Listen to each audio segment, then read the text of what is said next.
안녕하세요, 자나입니다.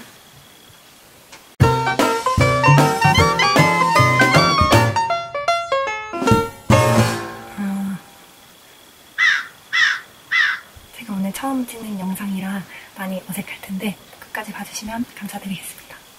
오늘 제가 카메라 앞에 선 이유는 제가 26살에 호주 워홀을 결심하게 된 계기, 그리고 현재 비자 신청 과정에 있어서 제가 현재 겪고 있는 어려움들, 마지막으로 현재까지의 초기 비용을 말씀드리고자 이렇게 카메라를 찍게 되었습니다. 제가 밑에 써놓은 게 있어서 조금 밑에를 보더라도 조금 양해 부탁드릴게요. 가장 먼저 첫 번째인 왜 제가 26, 조금 늦었다고도 볼 수 있는 나이에 왜 호주 워홀을 결심하게 되었는지에 대해서 말씀드리고자 해요. 먼저 저는 작년 8월에 대학을 졸업을 하고 그 이후로 계속 취업 준비를 해오면서 지내오고 있었습니다. 결정적으로 비자 신청을 하게 된 계기는 최종 면접 탈락이었어요. 사실 저는 어렸을 때부터 공연 쪽에 관심이 많아서 나름대로 관련 대외 활동이나 인턴을 하면서 나는 이쪽으로 가면 되겠지 하고 취업 준비를 했었어요. 그러나 이제 취업 과정에 있어서 서류 강탈도 많이 해보고 이번에 최종 면접도 탈락도 해보고 하면서 그때 그 과정에서 내가 이런 풍파를 겪을 만큼 이 직무, 그리고 이 산업에 관심이 있는가에 대해서 좀 의문을 가졌어요. 그래서 많이 불안한 마음에 화장품 회사도 지원을 해보고 그냥 여기저기 다 지원했던 것 같아요. 그래서 여기서 잠시 스탑을 하고 좀 고민의 시간을 갖고 내가 어떤 일을 하고 싶은가에 대해서 좀 더 고민할 시간을 가져야겠다라고 다짐을 하게 되었어요. 물론 제가 지금 도피성 워홀을 간다고 비난하실 분들도 계시겠지만 딱히 부정할 수는 없을 것 같아요. 하지만 저는 먼저 취업을 한다고 해서 인생 자체가 결정된다고 생각은 하진 않지만 짧게는 2, 3년 그리고 길게는 5년, 10년의 방향성을 결정하는 굉장히 중요한 계기라고 생각을 해요. 따라서 그런 중요한 시점에 있어서 딱 1년 정도 저에게 시간을 주고 고민의 시간을 갖는 것도 나쁘지 않겠다. 물론 다녀와서 제가 굉장히 힘들 수도 있겠지만 안 가보고 후회하는 것보다 오래전부터 가고 싶었기 때문에 마지막 기회다 생각해보고 가는 것도 나쁘지 않겠다고 생각을 하게 되었습니다. 그리고 저는 네덜란드로 교환학생을 5개월 정도 다녀온 경험이 있는데요. 그 이후로 영어에 대한 관심이 많아져서 더 제대로 배워보고 싶다 하는 어떤 열망을 가지고 있었어요. 그래서 나름 여기서 언어 교환도 해보고 스터디나 이런 것도 해보고 했는데 직접 가서 배우는 게 훨씬 빨리 늘더라고요. 생활하면서 배우는 게 아무래도 주변이 100% 다 영어를 쓰는 환경이기 때문에. 하지만 제가 외국에 유학을 갔다 오는 것만큼 영어 실력이 향상될 거라고는 기대하지 않아요. 그렇지만 일단은 저는 다시 경쟁에 도전할 수 있는 원동력이 지금 굉장히 필요한 상태고 그 원동력은 자신감 그리고 높은 자존감이라고 생각을 합니다. 그리고 외국인들이 다 그런 건 아니지만 제가 느끼기에 좀 더 서양 문화권에 있는 사람들은 자기 자신의 어떤 있는 그대로의 모습을 좀 더 받아들이고 굉장히 자신감 있다라는 인상을 많이 받았어요. 따라서 그런 점이 있어서 저도 많은 것을 배웠고 교환학생을 다녀온 당시에는 막 자신감, 자존감이 엄청 높았습니다. 근데 이제 한국에서 경쟁을 하면서 다시 그게 바닥을 치게 된 것 같아요. 그래서 저는 워홀을 가게 된다면 저의 자신감과 자존감도 조금 회복을 할 수 있지 않을까 하는 마음에 가게 된 것도 있습니다.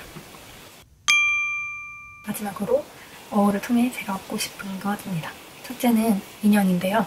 저는 짧은 교환학생 기간 동안 다양한 각국의 친구들을 사귀었습니다. 그리고 그 중에 몇몇 친구들은 한국에 방문하기도 하고 현재까지도 연락을 이어오면서 제가 지구 반대편에 인연이 있고 찾아갈 수 있는 친구가 있다는 게 굉장히 행복하다고 느껴졌어요. 그래서 호주에서도 이런 인연을 만들 수 있지 않을까 생각합니다. 두 번째는 앞서 말씀드린 것처럼 영어입니다. 영어가 이렇게 향상되지 않더라도 자신감이 제일 중요하다고 생각하거든요. 그래서 생활하면서 자신감을 많이 키워보고 싶습니다. 그리고 세 번째는 입니다. 저는 많이는 아니고 다녀와서 이제 취업 준비를 해야겠죠. 그 상황 속에서 살아남을 수 있도록 소정의 어떤 생활비 정도는 벌어보고 싶습니다. 많은 분들이 궁금하실 수도 있는 내용인데요. 현재 지금 제가 비자 진행 과정에 있어서 겪는 어려움을 말씀드릴까 합니다. 저는 호주 다 갈 수 있는 줄 알았어요. 누구나 일주일, 2주일이면 떠날 수 있을 거라고 생각했습니다. 인터넷으로 그렇게 읽기도 했고 주변에도 너무 쉽게 비자를 받은 지인들이 있어서 저 또한 한 3주 조금 넘은 여유를 남겨놓고 항공권을 먼저 구입을 했습니다. 그런데 건강검진을 받기로 한 날 생리가 터졌고, 그것 때문에 소변검사가 일주일 정도 미뤄지게 됐습니다. 보통 검사하고 정상이면 강남세브란스 같은 경우는 보통 4일 안에는 비자 발급이 완료가 된다고 하더라고요. 그래서 사실 그렇게 크게 걱정하진 않았어요. 그래도 저는 그 뒤로도 한 일주일 넘게 여유가 있었기 때문에 4일 안에 충분히 받고도 한 일주일 정도 여유가 있겠다 생각을 했습니다. 하지만 제가 문자 하나를 받게 됐어요. 읽어드리면, 흉부 검사 결과 현재 진료가 필요한 진행 중인 질병은 아니지만 알게 모르게 질병이 다가간 흔적이 있어 심사국 재검이 나올 수 있습니다. 이 문자는 심사국 재검에 대한 만일의 경우를 대비해서 안내해드리는 것이며 전화 상담은 어렵습니다. 건강상의 궁금한 부분은 의사 선생님 진료 상담을 통해 안내 받으실 수 있습니다. 진찰료 35,280원. 심사국에서 재검 메일을 받게 되면 비저 신체 검사실로 전화 부탁드립니다. 라는 문자가 왔어요. 그래서 막 인터넷에 검색을 했는데 별거 아니겠지 했는데 검색 결과도 많이 안 나오더라고요. 찾기 어려운 정보를 끌어모은 끝에 나온 결론은 베스트 케이스랑 월스트 케이스가 있는 것 같아요. 첫 번째로는 이런 문자가 오게 되는 경우가 나도 모르게 결핵을 앓을 수 있대요. 그냥 잠깐의 감기 몸살처럼 지나가는 결핵이 있다고 하더라고요. 혹은 내가 기침을 심하게 해서 폐에 스크래치가 났다거나 그런 게 이제 엑스레이 상에 나와서 이런 문자를 받게 되는 것인데요. 이제 첫 번째로는 이제 심사국에서 이 정도는 패스 해서 정상으로 처리되는 경우가 있습니다. 그리고 이 경우 같은 경우에는 다른 분들과 마찬가지로 일주일 내로 비자 발급이 되는 것으로 알고 있어요. 하지만 두 번째, 월스트 케이스는 재검을 요청을 한대요. 그러면 이제 그 과정에 무슨 객담 검사를 해서 가래침을 계속 뱉어서 모아서 드려야 하는 그런 검사라든지 등등등 검사를 해서 추가 검사 비용을 내야 하고, 길게는 어떤 분은 2달까지 걸리셨다고 하더라고요. 그래서 결론은 제가 지금 멘붕입니다. 저는 항공료 같은 경우에는 샤먼 항공에서 구입을 했는데요. 변경 비용이 한 15만원 정도, 그리고 취소 비용이 한 26만원이니까 27만원 정도 드는 것으로 알고 있어요.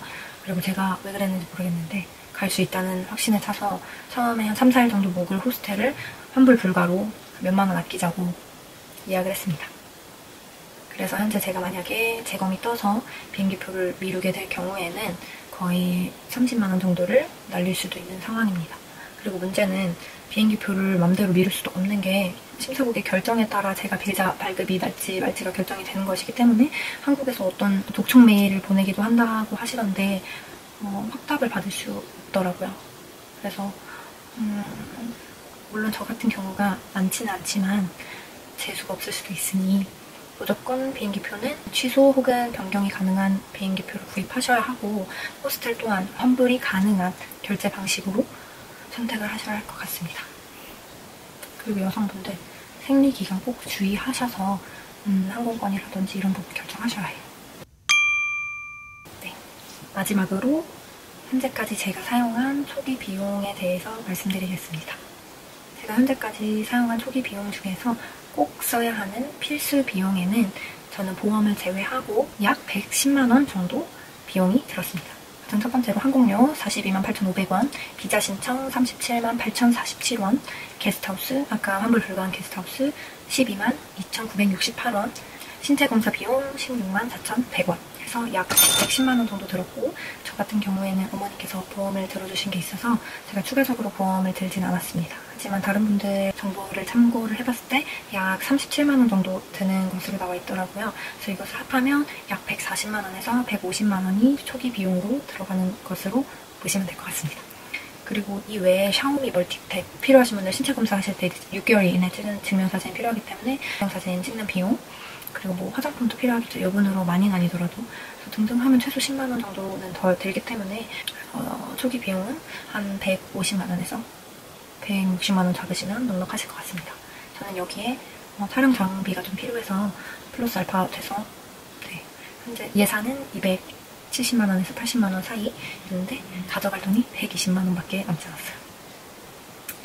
그래서 가서 방값이랑 2주치 집화질, 교통비 10만원 정도, 그리고 나머지는 식비랑 생활비 해서 좀 빠듯하게 빨리 잡을 구해야 하는 상황입니다. 네, 여기까지 저나스 홀리데이의 첫 번째 영상이었고요. 앞으로 호주에서 생활하는 모습 갈 수 있다면 제가 언제 떠나게 될지 모르겠어요. 원래 5월 1일 출국인데 만약에 제때 혹은 늦게라도 출국을 하게 된다면 여기 채널로 여행 영상, 그리고 생활 영상, 또 꿀팁들 그런 거 많이 올릴 테니까 많이 봐주시면 감사하겠습니다. 안녕.